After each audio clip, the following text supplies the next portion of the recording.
All right, everybody. So what I'm doing is, so first thing I got going, I got the oven, the stove top on. I got a big deep pan, and we're starting with about 2 tablespoons of whatever oil you want.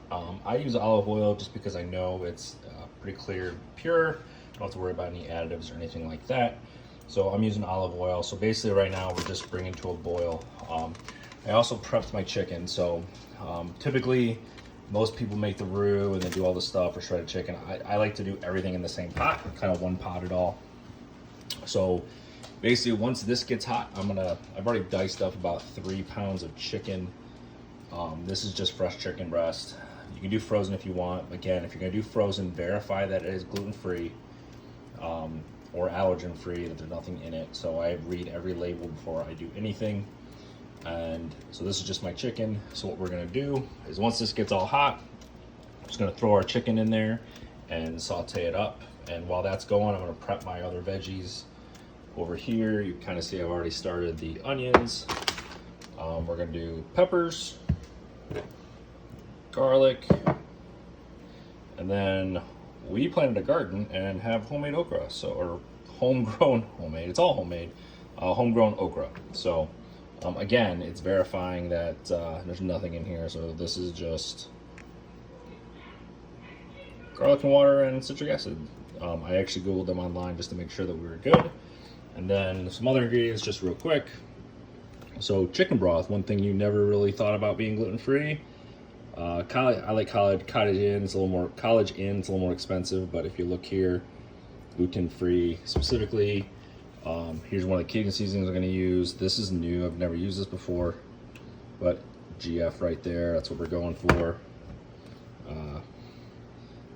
Cajun seasoning here. Again, gluten-free. Make sure there's not hidden wheat in there. And then I'll add, again, usually I use gumbo file. I couldn't find it. So this is ground sage that I'm gonna horse ass around with and make it turn into what I want it to look like. So on top of that, we're gonna have shrimp. I get this from Walmart. We do basically just a small already tailed off. And then as far as sausage, this is the brand that I've used in the past. So it's a smoked sausage. Again, with sausage, you really gotta be careful.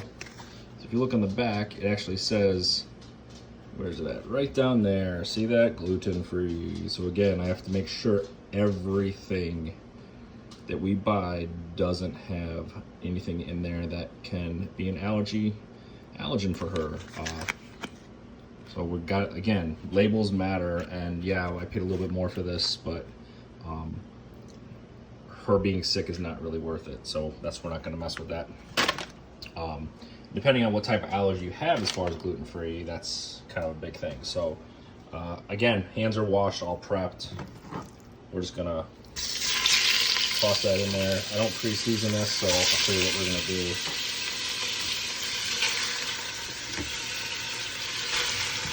And I'm doing this left-handed since I'm holding the phone with my right, because I am not talented with the phone.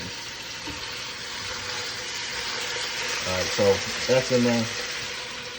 And then I'm going to wash my hands and we'll throw the seasonings in